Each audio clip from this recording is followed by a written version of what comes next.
Tere tulemast tagasi vaatama Piletilevi saatesarja Noortegija. Mina olen Roberta. Mina olen Mariel. Meil on väga tore teid jälle siin kohata. Ja täna on meil külas muusik Jakob Peaske. Tere. Tere. Aga muusik on väga lai mõiste. Mis sorti muusik sina täpsemalt oled? Noh, ma olen see kõige igavamat sorti. Teie, ma arvan, kuulate seda muusikat kõige vähem. Kõikidest žanritest, nagu see huvitav statistika oli, et Spotify's on klassikalise muusika kuulamisi tegelikult alla 1%. Et just täpselt nimelt see alla 1% ma olengi klassikaline muusik. Aga samas on ju lai kuulajaskond lihtsalt teistel platvormidel. Jah, tegelikult ma isegi arvan, et kõige suurem platvorm klassikalise muusika jaoks ongi isegi konkreetne kontsert. Sest ma arvan, et klassikaline muusika ei ole enamjaolt selline, et mida sa tahaksid panna endale kõrva kuskil automüra keskel, eks ju, et sellepärast, et klassikaline muusika on hästi nüansirohke, et on pianod, eks siis vaikselt ja forted ja valjusti mängimist. Et tegelikult ma arvan, klassikaline muusika just nimelt kõige rohkem jõuabki publikuni saalis kuulates. Aga mis pilli sa ise mängid? Ma olen ise fagotimängija. Et kui nagu tuua sellist võrdlust, siis see oleks kõige paremini nagu nii-öelda puhkpillide cello siis. Ja cellot me ju teame. Ehk siis ta on madalamas registris nii-öelda. Ja sellisem mahedama soundiga võib olla niimoodi. Ja kuidas sa jõudsid sellise valikuni, et just see pill? Nagu üldiselt klassikaliste muusikutega on siis vanemate sunnil. Et sellepärast, et ütleme niimoodi, et sest poislast sa ei pane, eks ju, 10-aastaselt suurima rõõmuga justaspuha, mis pilli, eks ju, mängima. Või isegi 7-aastaselt või 5-aastaselt, et oleneb pillist, et viiulit sa pead, eks ju, alustama tänapäeval vähemalt 7-aastaselt.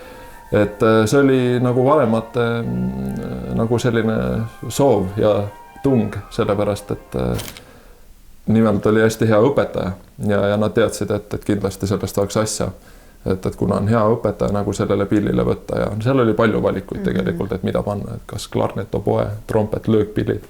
Aga kas sa mitte ei alustanud klaveri erialal? Alustasin klaveri erialal, just. Ja siis mis sind siis saadi aru, et tead, Jakob, äkki sa mängid seda fagotti. Äkki nagu, no pärast ma olin vist 3 aastat oli nagu erialal klaveril. Aga meie koolist MKK-s, Tallinna Muusikakeskkool, ongi selline kohustus, et isegi kui sa õpid mingisugust teist pilli peale klaveri, sa pead mängima klaverit ikkagi nagu siis kooliaastate lõpuni, ehk siis 12 aastat on mul iga nädalasel peaaegu käidud klaveritunnis. Ja. Aga su vanemad siis on ise ka muusikud? Just nimelt, muusikud, vanemad ja nüüd ka minu kolleegid, sellepärast, et minu isa mängib Eesti Riiklikus Sümfooniaorkestris nagu mina ja me mängimegi umbes sellise vahega nagu mina ja Robert. Ja ta mängib samuti fagotti? Ei, ta on flöödimängija, jah, kõige tähtsam. Ja ema? Ema mängib klaverit. Ja vanavanemad on sul ka? Vanavanemad on mul ka olnud, jah. Pooled on hetkel ja pooled on olnud. Et vanaisa oli klaverimängija, siis minu vanaema, ema poolt siis oli rohkem selline muusika ajalooõpetaja, koori juhtimisega vist tegeles ja isa poolt ka vanaisa siis on flöödimängija ja mul on nagu kaks vanema, et üks on nagu rohkem siis kasuvanema ja teine on nagu päris bioloogiline vanema, et bioloogiline vanema oli ka koorijuht ja andis muusika ajalugu kusjuures huvitaval kombel ja siis kasuvanema lähedane inimene mulle väga mängib Eesti Rahvusooperis harfi. Jah. Sa oled üdini muusika sees kasvanud, eriti, et Eestis ainuke vorm, kuidas üdini kasvada selle sees ongi käia Tallinna Muusikakeskkoolis. Ja terve suguvõsa, ma ütlen terve suguvõsa. Ma võiksin lõputult nimetada neid, kes veel onu mängis mul seda ja ma võiks nagu rääkida pikalt. Aga... Kas see välistab sulle suurt uhkust või kas sa vahepeal vaatad, et tahaks väljapoole sellest maailmast? Ei noh, et kus mul väljapoole enam minna on, see on nagu ka küsimus, et mis ma nagu enam pihta hakkan, et muidugi ja pealegi vaata, ütleme nii, et muusikuelu on ikkagi tegelikult mõnus. No vaata, sa oled ju ka bänditüdruk meil on ju. No sa ju tead, et tegelikult sellist vaba aega on nagu mõnusalt või noh, üldse bändi muusikutel ja tegelikult ju raha toob Eestis ka mitte palju, aga siiski nagu elatavalt ja sa ikkagi tegeled nagu mingi sellise kunstiliste asjadega, et see ei ole nagu kontoritöö, et ei, ma olen nagu väga rahul. No võib-olla näitleja oleks ka kihvt olla või võib-olla kui võtaks juurde mingit noh, nagu muusika produtseerimist, kuskil DJ taks natukene. See oleks nagu kihvt vaheldus, ma ütlen ausalt, mulle väga meeldiks sellist asja ka teha. Et noh, kõrvaklapid pealt laseks. See võib veel vabalt juhtuda. Jaa, pakkumised. Ma ei oska veel mitte midagi, aga sa oled kiire õppija, sa oled pidanud kiiresti õppima. Tead, ma ei ole ka kiire õppija, et selles suhtes nagu hea müügitöö. Jaa. Aga kui tihti sul on siis nädalas tööd nii-öelda või kontserte? Tegelikult noh, ütleme niimoodi, et täna on, mis on pühapäev, eks ju. Eile oli kontsert õhtul, täitsa paljusid soolosid oli orkestriga. Üleile oli Ersoga juubelikontsert 95, mis läks telekasse ka, eile oli vist telekas. Et vaata, nagu eluga ikka, siis korraga tulevad kõik asjad, et üks periood on selline, noh, mul on homme lähen lavale, ülehomme lähen lavale, neljapäeval lähen lavale ja reede lähen lavale. Et on lihtsalt korraga hästi palju. Jõuluperiood ka. Kui sa mõtled nagu minu sellist püsitööd, et mis mul Ersos näiteks on, siis selline meie töö on nagu enamasti esmaspäev kuni reede, 10-2 enamasti ei lähe nii pikalt, tihtipeale saab juba pärast tundi või 2 tundi ära ja äkki 2 nädalat kuus niimoodi. Reedet on kontsert, eks. Iga reede? Jaa, iga reede on meil kontsert, just. Ja mis see on sinu haridusteekond olnud pärast Tallinna Muusikakeskkooli lõpetamist? See on selline puudulik teekond ja palju on veel minna, sest ma olen ametlikult olen ma Eesti Muusika- ja Teatriakadeemia siis õpilane.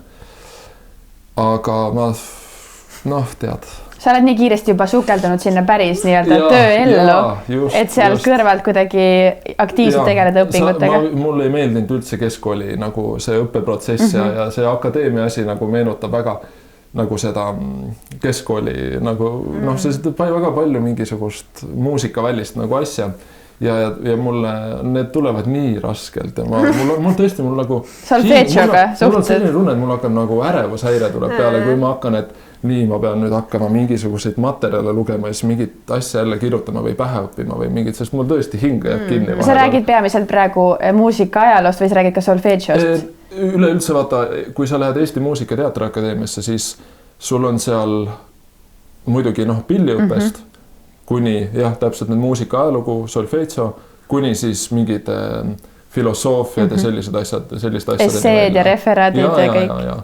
Et jah, muidugi ei ole päris bioloogiat, muidugi ei ole matemaatikat enam, aga on nagu teisi selliseid küllaltki tüütuid asju ja ma ütlen lihtsalt, see on minu hetke nagu see etapp elus, et kus ma ei viitsi nii palju keskenduda igasugustele nagu muudele asjadele. Võib-olla vaata väga palju inimesi, kes on 40-aastaselt otsustavad nii, nüüd ma lähen teen, eks ju, lõpetan enda EMTA bakalaureuse ära, eks ju. Et lihtsalt sellepärast, et see sellel hetkel kuidagi muutub neile oluliseks ja huvitavaks, eks ju. Ja see on normaalne, ma olen ka selline nagu pikaldasem inimene, et mul võib see tulla 10 aasta pärast, kus ma tugevalt nagu soovin, et nii, ma lähen nüüd teen selle baka ära, kuigi ma teen nüüd järgmine aasta Sibeliuse Akadeemia Soomes, teen sinna katsed ja vaatab, et äkki seal nagu ka töömaastiku pärast tahaks seal tutvusi luua. Aga mida sa siis sinna läheksid õppima või mis see eriala seal? Ikka tead, see on elukestev õpe siin, palun. Ehk siis lihtsalt erinevate õpetajate käe all ennast kogu aeg pidevalt arendada? Ma olen Berliinis olnud aasta aega ja nüüd siis läheks vaataks nagu Soomes. Ehk siis pilliga on niimoodi, et see kunagi see õpe nii-öelda ei lõppe või ei saa päris selgeks, et ei ole nii, et käid muusikakoolis ära ja nüüd on kõik ja nüüd ma oskan, vaid sa saad ikkagi pidevalt ennast arendada. Just, et ma ei mäleta, kes see kuulus viiuldaja, kas mingi Itzhak Perlman või, või keegi, no ühesõnaga juba ma ei tea, 70, 80 või midagi sellist. Ja siis talt küsiti, et kuule, et miks sa endiselt harjutad nagu, miks sa endiselt seda viiulit?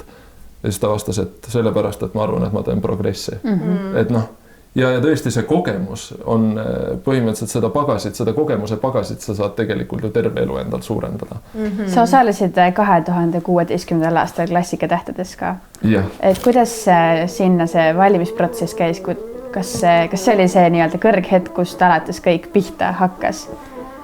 Jah, mingil määral küll, eks ju, mida sa enda elus nagu kõrghetkeks loed, et see ju on tegelikult rahva massi mõttes, et kellele sa esined iganädalaselt, et kui ma ei eksi, siis see oli mingi 100 000 televaatajat, eks ju, või 100 000 niimoodi umbkaudu. Et selles suhtes ta kindlasti oli üks nagu kõrghetkedest minu elus, et milleks nagu valmistuda ja kindlasti väga pingeline, eks ju.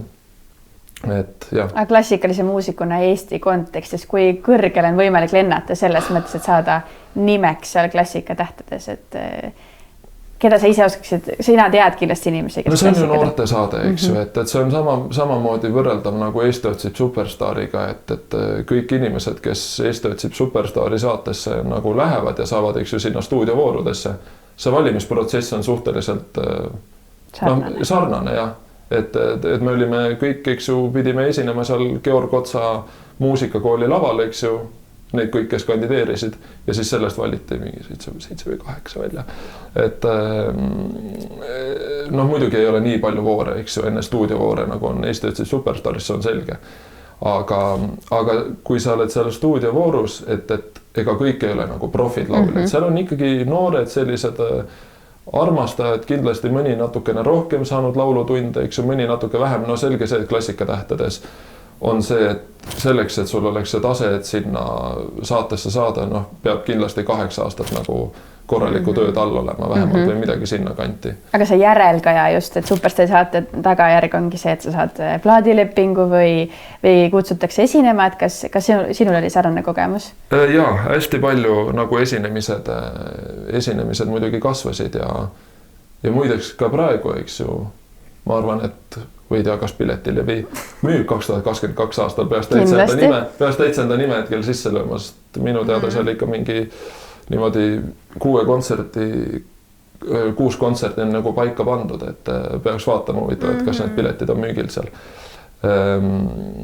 Jõhvi kontserdimajas ja Estonias ja niimoodi. Mis on üldse su kõige suuremad saavutused olnud peale Muusikatähted, et mis sa ise oled tundnud, et on nagu kõva sõna? Kindlasti ERSO konkursivõit on minu jaoks nagu väga oluline, sest see ju otsustab sinu edasise, et sa saadki põhimõtteliselt rahulikult nagu teha tööd ja sa ei pea muretsema enam, et kust raha saada, sest vabakutselise muusikuelu, eks ju teadagi, on nagu raske. Kindlasti neid konkursse Stockholmis ja Leedus ja kohtades on olnud, kus on nagu tunnustust saadud. Just siin hiljuti oli Saksamaal Düsseldorfis oli konkurss, kus siis alguses oli üle 100 siis aplikandi osaleja, eks ju. Ja siis ma põhimõtteliselt jõudsin nagu fagottide mõttes seal poolfinaali, mis oli nagu 11 osalejast. Et see oli minu jaoks muidugi tore võita, muidugi mulle meeldiks öelda, et ja esimene koht tuli. Aga tookord oli 11. Aga lihtsalt kuna see Saksamaa, lihtsalt seal on see asi nii kõrge tasemeline ja nii haigeks on see tase aetud, et see ongi nagu väga raske. Aga kui palju Eestis huvitav üldse on fagotimängijaid? Kui populaarne see pilli on? Kogu populaarsust sellepärast, et muusikakoolidel on nüüd esiteks juba rohkem raha, et seda pilli soetada. Teate, palju selline asi maksab? Ei, aga näita meile seda ka. Et see on see, mis minul siin on mis ta on siis 23 kilo, eks ju. Ja, aga näiteks üks kõige kuulsam pillifirma, selle sama konkreetse fagoti pillifirma on selline, et kõik kõige kõvemad mängivad selle pillifirma peal, et nende ootejärjekorrad olid kõigepealt, ma ei tea, 8 aastat, 10 aastat, 12 aastat, 14 aastat. Lisaks hinnale. Ja lisaks hinnale ootejärjekord, sa oled 14 aastat ja nüüd nad ütlesid, et ei, siit maalt me isegi ei võta, no sest 14 aastat mingi ootejärjekorda. Sa pead ootama, et saada maksta suuri summasid. Ja tead, palju see pill maksab? 100 000. Ja sa kannad seda seljakotis kogu aeg. Ja hämmastavalt väikses seljakotis selles suhtes, et tegemist on ju siiski nagu päris nagu kokku pannes päris nagu pika või küllaltki suure instrumendiga, et sul ei ole kunagi juhtunud seda, et sa selle koti unustaksid kuskile maha bussi, jooksiksid välja? Huvitaval kombel tõesti ma olen nagu hästi ettevaatlik sellistes asjades, aga mul on ka pillikindlustus, mida ma maksan, et sellega põhimõtteliselt on nii, et kui ma isegi jätaks ta sinna bussi, siis mulle pillikindlustus lihtsalt maksas kinni. Et Eesti ei paku selliseid kindlustus ja mul on üks Inglismaa kindlustus siis. Kas sa natukene nii-öelda annaksid sissevaate sellele, kuidas see pill kõlab siis meie vaatajatele, kes ei ole võib-olla kunagi kuulnud. See on ajalooline hetk, kui me saame koos vaatajatega kuulda, kuidas fagotti mängitakse üksinda.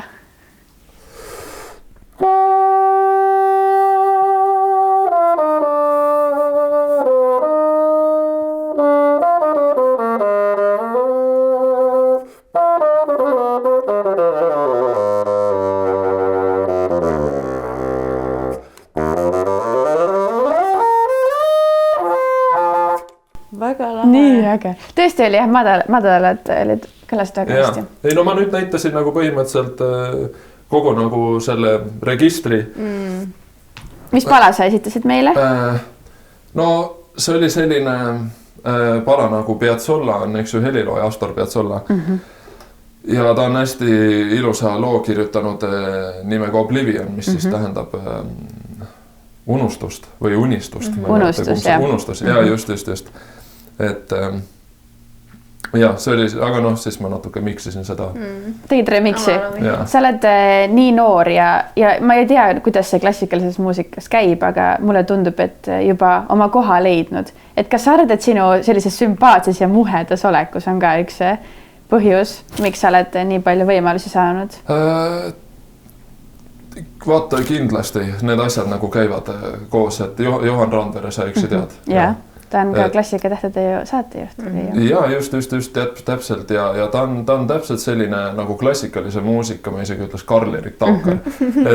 Rahvamees. Jaa, et sõna otseses mõttes tal tuleb see saatejuhtimine, ta teeb raadiosaadet, ta võib sul kõikidel, ta laulab, ta võiks ilmselt näidelda ka ja võib-olla näitlebki, ma ei tea täpselt.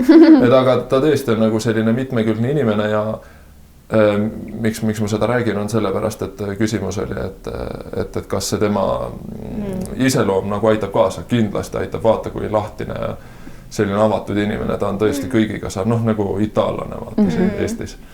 Ehk siis ka ikkagi tutvused ja kõik väga palju. Ei ole ainult see pilliosk. Ei, väga palju loevad tutvused. Aga kas sa oled mõelnud ise ka äkki õpetajaks hakata? Ma olen olnud tegelikult õpetaja, mis ta siis oli 1 aasta Saue ja Tabasalu muusikakoolis. Ja ma ütleks, et see siiski ei ole hetkel nagu see, mis mind nagu kõige rohkem isutab. Aga kindlasti see isu nagu saab suuremaks siis, kui ma juba olen selle kaotanud juba selle isu nagu ise nii palju teha ja mängida, et ühel hetkel lihtsalt ongi see, et kus sa pead andma nagu hakkama, sa tahad lihtsalt edasi anda seda, et mis sa oled ise õppinud ja tahad rohkem sellega tegelda. Mis sul veel tulevikuplaanid on peale kooli minemist? Et lapsed, abielu... Muusikaga seoses, kas sul on mingi unistus, mille sa tahaksid kindlalt, et täide läheks? Ma olen selline inimene, kes tegelikult hästi vähe unistab, sellepärast, et siis ei pea pettuma nii rohkem palju. Unustad. Ja. Ma ei taha pettuda, et ma siin mõtlen suured, Berliini filharmoonikud on näiteks põhimõtteliselt selline, nagu ma ei tea, jalgpalli mõistes mingi FC Barcelona või Real Madrid, eks ju. Või Hispaania jalgpallikoondis, eks. Et Berliinis on nagu selline orkester. mis on väga heade töötingimustega ja kui sa sinna ennast näiteks tööle mängid, sul on plaadilepingud, asjad sind promotakse, noh, nii meeletult, no sa oledki põhimõtteliselt popstaar, 250 kontserdi aastas, eks ju. Nendest soolokontserdid 150 kontserti umbes. Saksamaal ja Austrias see ongi väga nagu normaalne nähtus. Ja Saksamaa ja Austria on nagu tõsiselt rikkalikud nagu kultuuri poolest.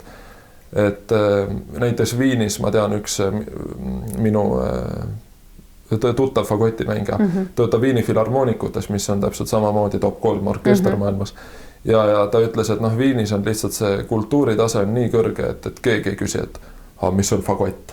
Et lihtsalt kõik teavad, seal on niimoodi, et ooperilauljad, kes laulavad tihedalt Viini ooperis, ei saa isegi tänaval lihtsalt normaalsed ringi jalutada. Sest nad on lihtsalt täielikult kuulsused. Äge, siis kui olid sinna varsti. Tuleme sulle sinna külla.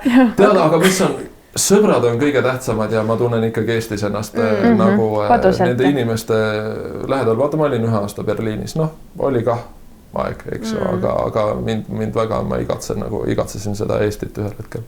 Aga me soovime Piretilivi poolt nii väikeste kui suurte unistuste täide minemist. Ja kas sul on mingit soovitust ka öelda nendele noortele, kes tahavad muusikaga tegelema hakata ja et miks just fagotti valida ja kas valida? Noh, mina arvan, et see on väga sisetunde nagu küsimus, et mis sind kutsub, et tõesti fagott on selline pill, mida sa saad, mida hakatakse tihtipeale väga hilja õppima, et kui sa oled mingisugune 15, 16 aastane, et ma tean neid, kes isegi hetkel on läinud otsakooli eelklass, no ühesõnaga nii ettevalmistus mingisugune klass ja võtnud tõesti seal fagoti kätte ja hakanud seda seal õppima ühe väga hea õpetaja juures. Et ja siis muidugi vaata, muusikaga on see, sa ei saa kunagi garanteerida, et kui sa harjutad ja oled tubli, siis sind saadab ka edu. Ei, enamasti ei saada. Peab meeldima ikkagi. Ja, et see kindlasti on nagu selline talent loeb hästi palju ja see touch, eks ju, et mida ma ise näiteks enda puhul tunnen, et seda ei ole nagu meeletult kuhjaga, arvestades seda, mis on, eks ju, maailma tase. Aga siiski, ma arvan, ma olen nagu suutnud endast välja võluda tänu sellisele järjepidevale tööle, eks ju. Suhteliselt nagu hea tulemus. Ehk on ikkagi vaja talenti ja ka tööd. Ja. Käsi käes. Aga aitäh sulle tulemast ja me soovime sulle edu tulevikuks. Aitäh. Suur aitäh teile. Ja meie kohtume teiega ülejärgmisel kolmapäeval. Aitäh vaatamast.